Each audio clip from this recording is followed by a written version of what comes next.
থেকে কল্পনা করেন, নিজের মনকে বুঝানো, মন তোমার মৃত লাশের ঘোষণা মসজিদের মাইকে হয়ে গেল, তোমাকে ওই খাটনির মধ্যে শোয়ানো হলো, তোমার সন্তান ওই খাটটা ধরিয়া গুরুস্থানের দিকে রওনা দিছে।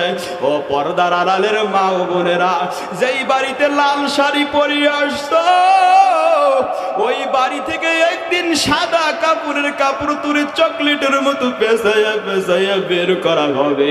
ওই গোরস্থানের দিকে যখন আমার আপনার লাশটাকে নিয়ে যাওয়া হলো, যদি আপন সন্তান থেকে আপন সন্তানটা আপনার কবরের মধ্যে নামবে, আপনার লাশটাকে যখন আপনার সন্তানের কোলে দেওয়া হবে, আপনার সন্তান আব্বা আব্বা বলিয়া কান্না করবে, আর আপনার লাশটাকে কবরে নামাইবে, আপনি মনে করবেন আপনার সন্তানটা আপনার সঙ্গী হয়ে যাবে।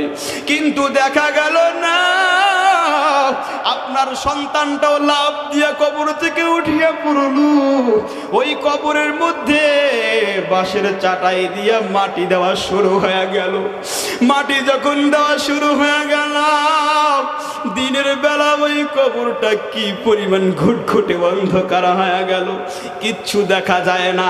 রাত যখন হয়ে গেল, আদরের কলেজার টুকরা সন্তানটাও কাছে নাই, আপন বন্ধুটাও কাছে নাই, স্ত্রীও কাছে নাই, কেউ কাছে নাই। কলিজার টুকরা সন্তানও বাড়ি চলিয়া গেছে,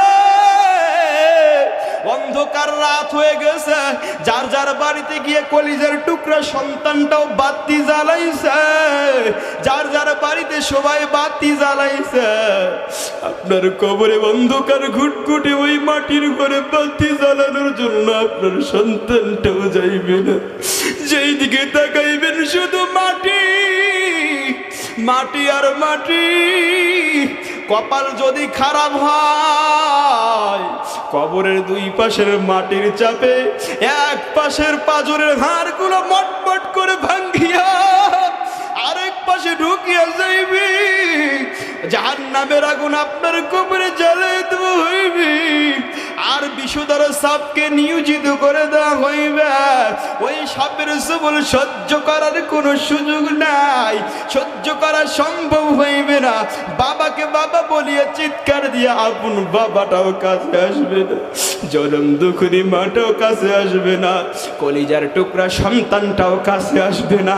ও ভাই, একটু মনটাকে বুঝাও।